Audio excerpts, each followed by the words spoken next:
জনগণের আয় থেকে প্রত্যক্ষ কর, পণ্য থেকে ভ্যাট আর আমদানি থেকে শুল্ক নিয়ে আগামী ১ বছর এনবিআর আহরণ করবে ৪,৮০,০০০ কোটি টাকা। আর সরকারের সর্বমোট রাজস্ব আয় হবে ৫,৪১,০০০ কোটি টাকা। এই আয়ের বাইরে প্রায় ৮ লাখ কোটি টাকার বাজেটে ঘাটতি মেটাতে ঝুঁকতে হবে দেশি বিদেশি ব্যাংক থেকে ঋণের দিকে। যদিও এ ঋণ বোঝা নয় বলছে সরকার, তবে অভ্যন্তরীণ আয়ের সক্ষমতা ও ব্যাংক ঋণ নিয়ে অর্থবছরে মূল্যস্ফীতি কতটা নিয়ন্ত্রণে রাখতে পারবে সরকার, সেটিই এখন সব মহলের আলোচনায়। বিদায়ী অর্থবছরে সার্বিক মূল্যস্ফীতি ছিল ৯.৫%-এরও বেশি। নতুন অর্থবছরের বাজেটে তা ৬.৫%-এ নামিয়ে আনার আশ্বাস দেন অর্থমন্ত্রী। অভ্যন্তরীণ ঋণের লক্ষ্যমাত্রা ধরা হয়েছে ১,৬০,৯০০ কোটি টাকা, যার মধ্যে ব্যাংক থেকে আসবে ১,৩৭,০০০ কোটি টাকা। তবে এ ঋণ সার্বিক মূল্যস্ফীতির ওপর নেতিবাচক প্রভাব পড়বে বলে মনে করছেন অর্থনীতি বিশ্লেষকরা। ১,৬০,৯০০ কোটি টাকা আভ্যন্তরীণ উৎস থেকে ঋণ গ্রহণের মাধ্যমে অর্থায়ন করার প্রস্তাব করা হয়েছে, যা মূল্যস্ফীতির কারণ হতে পারে।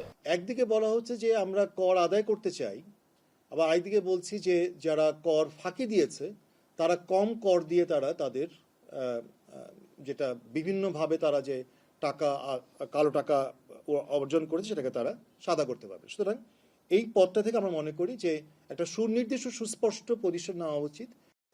ঋণ, কালো টাকা সাদা করার সুযোগ ও কর্পোরেট কর হার সহ নানা বিষয় উঠে আসে আইসিএবি ও সানিমের মতো অর্থনৈতিক বিশ্লেষণ প্রতিষ্ঠানগুলোর শনিবারের আলোচনায়।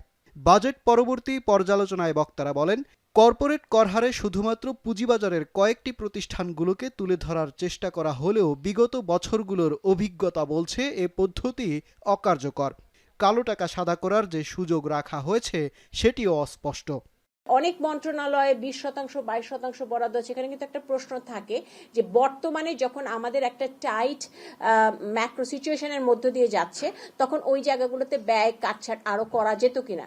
ক্যাপিটাল মার্কেটে আমি যাব ট্যাক্স বেনিফিট 10%-এর জন্য, আমার মনে হয় না কোনো কোম্পানি এই চিন্তা করে আপনার ক্যাপিটাল মার্কেটে যায়। তবে এনবিআর তার 4,80,000 কোটি টাকার রাজস্ব লক্ষ্যমাত্রা অর্জন করতে পারলে অর্থ বছরে জিডিপির হার 10% উন্নীত করার সম্ভাবনা রয়েছে বলেও আশার বাণী শোনান বক্তারা। ট্যাক্স টু জিডিপি রেশিও সবাই যেটা বলে সেটা হয়তো কত 10%-এর উপরে থাকতেও পারে, যদি আমরা সে আপনার রিকোয়ার 4,80,000 কোটি টাকা কালেক্ট করতে পারি। মাজহার মাহবুব, এখন, ঢাকা। শিয়া বাটার, অ্যালোভেরা ও ভিটামিন ই সমৃদ্ধ লিলি বিউটি সোপ।